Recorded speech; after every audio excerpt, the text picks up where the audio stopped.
Hewan ovovivipar.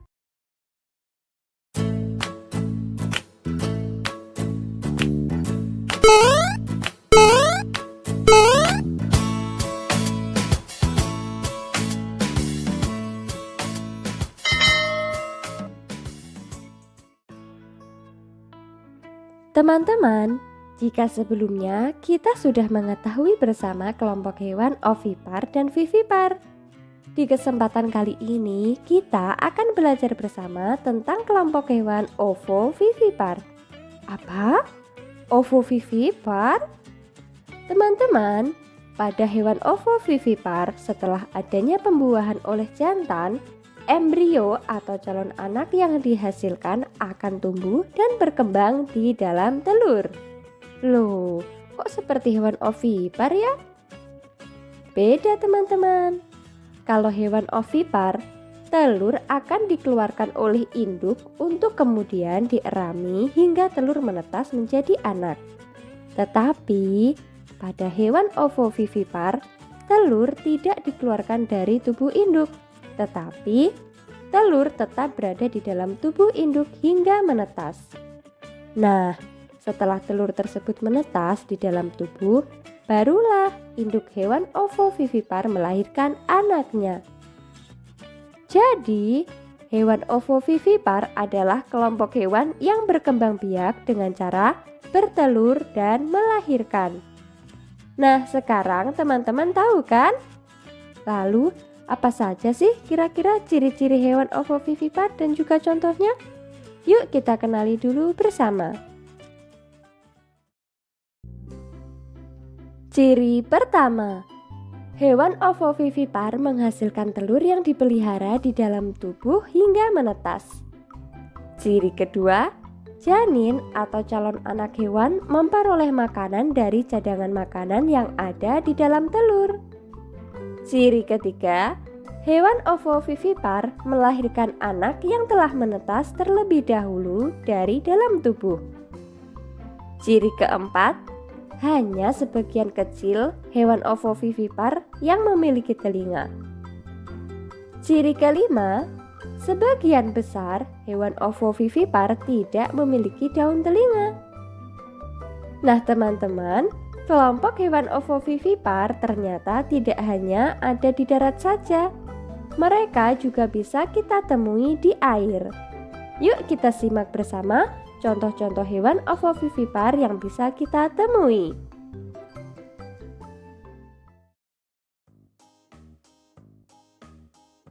Contoh pertama, kecoa. Apakah ada di sini yang takut atau merasa geli dengan hewan yang satu ini? Kecoa adalah salah satu jenis serangga yang jumlahnya bisa mencapai ribuan spesies.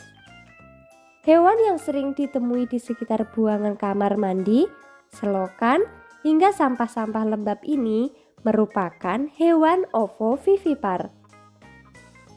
Telur-telur anak kecoa ternyata menetas di dalam tubuh induknya loh teman-teman. Saat sudah keluar dari tubuh induknya, mereka akan berbentuk kecoa-kecoa kecil.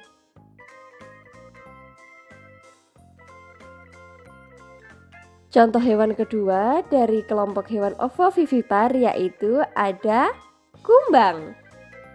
Kumbang adalah jenis serangga yang membesarkan telur anaknya hingga menjadi embrio. Uniknya, dalam satu kali bertelur, kumbang ini bisa beranak dalam jumlah yang sangat banyak.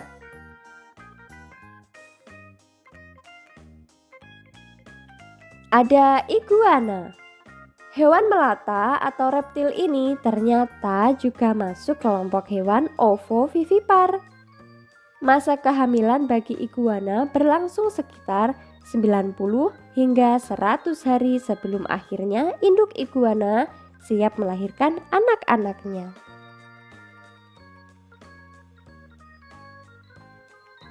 Contoh berikutnya yaitu ada ikan pari. Ikan dengan bentuk unik yang masuk ke kategori ikan air dangkal ini merupakan contoh hewan ovovivipar. Sama seperti hewan ovovivipar lainnya. Embrio ikan pari akan tumbuh dan berkembang di dalam tubuh induknya, hingga calon-calon anak-anak ikan pari siap dilahirkan. Contoh lain dari penghuni laut yaitu ada kuda laut.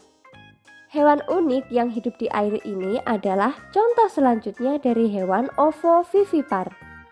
Tahukah teman-teman, embrio atau calon anak-anak kuda laut ternyata tidak dipelihara di dalam tubuh induk betina. Lalu siapa ya yang memeliharanya? Jawabannya adalah kuda laut jantan. Kok bisa ya? Nah, begini penjelasannya. Dalam proses pembuahan, kuda laut betina menyimpan telurnya ke dalam kantong induk di perut jantan. Nah, selama masa kehamilan sekitar 24 hari, kuda laut jantanlah yang akan membawa telur-telur tersebut.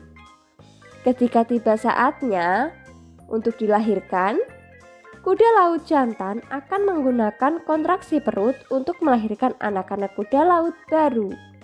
Unik sekali ya teman-teman.